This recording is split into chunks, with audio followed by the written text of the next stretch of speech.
Yeah, it's interesting when the professional artist still teaching. I think it's really nice for artists, for example, like you, that has a huge background and he started this like a long time ago, to have a perspective of on the young artists coming up in schools, and then you can see the development on artists. And do you see that in school? Do you think it's valuable for you to see young artists with anger, they want to paint, they want to do art, and then you as a more professional artist with the background that it's more established in the art scene. Um, do you think it's important for you to see the young artists that are now developing works?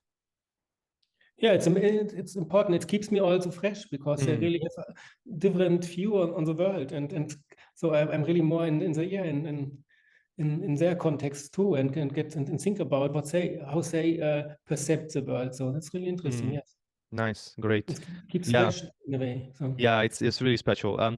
What does what's your biggest influence yeah, as an artist? I mean, that's always difficult, but I really love the light of Edward Hopper. You Mm, know, this American artist. I mean, it's really, I really like the paintings and the light. And also, I like the coolness from Luc Tuymans. It's a Belgian artist and hmm. painter. So, yeah, and he's in a way, he's also political. And that's really, I appreciate very Yeah, much. when I think about for my background, because I'm an Italian artist and I do portrait. When I think about light and dark, I always think of something like Caravaggio or chiaroscuro technique, and it was always Yeah, applied on portrait. And it's really interesting now that you mentioned those names. That it's true. Those paintings have a huge dark light contrast, and they're really important. And for me, obviously, I do portrait, so I think about portrait, and it's yeah, interesting that yeah. you do architecture. Obviously, and you think about painters. They do architecture. It's really funny. Um, But I also like, do you know Morandi, the yeah, Italian? yeah. I really like the quality of his grays and the different grays is really fantastic. He's really, Yeah. really maybe also in my paintings, the light is it's like frozen in a way. Yeah.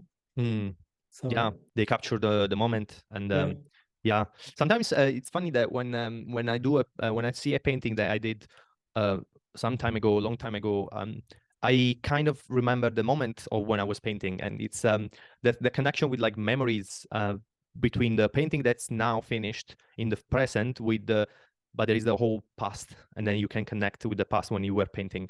yeah, yeah. It's a kind of like a snap of time of your life, and you in your mind you can connect that.